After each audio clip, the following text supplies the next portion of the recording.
Hey guys, welcome to the 7th episode of Scary Reddit Stories, where I get scary stories from r/true scary stories and Reddit. Quick disclaimer, none of this content is meant to be offensive or stolen, so like, subscribe, and turn notifications on. Enjoy. This story was posted by u/a smoking moose. When I was real little, my family and I lived in a duplex in a neighborhood with lots of other kids. There was also a known drug dealer and rapist down the block. We were never allowed around there. This doesn't pertain to my story, but I wanted to give a little description of where we lived. My little sister and I shared a room, but we never liked sleeping upstairs, so we would sleep in the living room. Her on the couch and me on the love seat. Where the love seat was placed, the stairs were perpendicular to it with the entrance behind my head. I have always been a night owl, so I'd stay up watching the obscure cartoons on Adult Swim. One night, I felt like I was being watched. I shrugged it off for a bit until I couldn't take it anymore. I peeked behind me and I saw my little sister sitting hunched over on the second to last step on the stairs.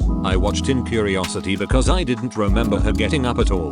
All of a sudden the figure slowly looked over at me with what I can only describe as a Grinch-like smile and a crooked neck. I slowly retracted into the love seat and looked over at my sister, who was soundly sleeping on the couch parallel to me. I covered my face with the blanket and stayed as still as I could for the rest of the night. I still don't know if this was due to my active imagination. I am a horror fanatic even since a really young age, or really happened. I'd also like to add that my little sister is the only one in our immediate family that has not been baptized, in that she also had a seizure in that same house. This story was posted by u/exotic_apple69. This happened in my mum's old house a few years before I was born. So on weekdays, my mum would often be alone most of the day because my brothers and sisters were at school and my dad was at work. After she finished doing all of her things, she would always take a nap. And every now and again she would hear someone walking in the hallway or feel someone watching her. But she always ignored it and tried to go to sleep. It never touched her though. It just watched and walked.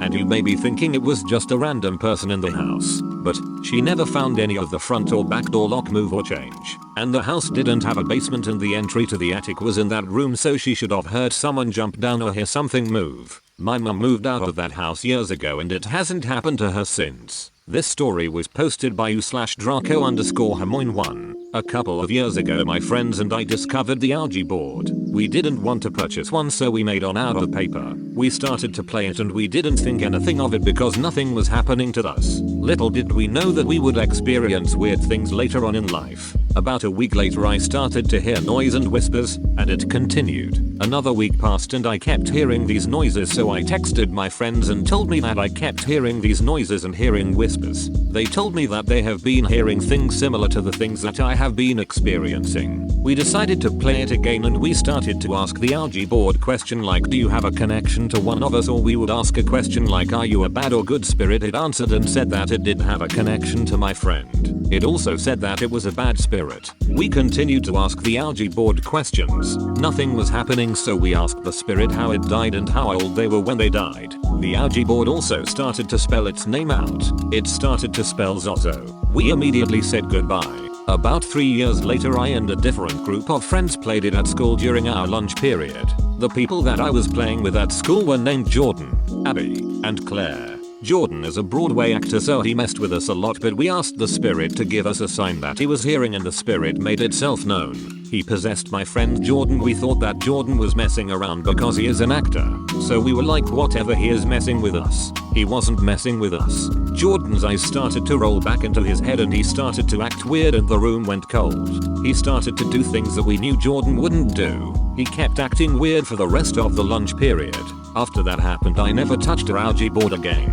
I kept having weird experiencing. Every once in a while I will hear footsteps outside my room at 3 AM and I will hear knocking coming from my attic.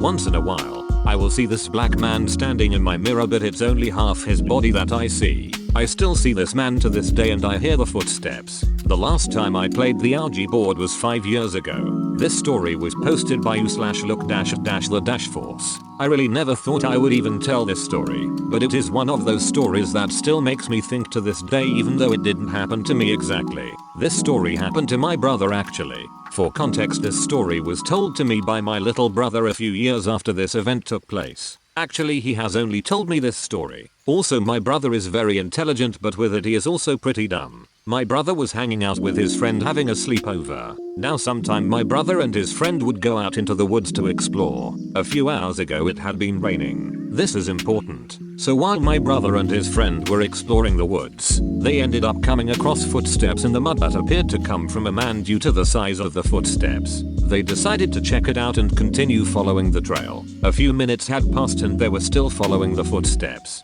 However, at this point they were starting to get tired, so they decided to give up on following the footsteps and return back to the house to sleep. My brother put that out of his mind. A few weeks had passed since that event in the woods. He was at home when he got a message from his friend. In the message, my brother's friend told him how there was a man found in the woods they were exploring that night. And it also turned out the man had killed his family in one township and went to hide out in another township. My brother told me this story as a 15-year-old and when I was only 17. It still makes me think even though it had been a year since he told me this. He has not brought it up to our parents. I was the only one he told. I still think about this story and it scares me. I always start to think, what would have happened if my brother and his friend kept following the footsteps? It sends a chill down my spine whenever I think of it. Thanks guys for watching. Bye.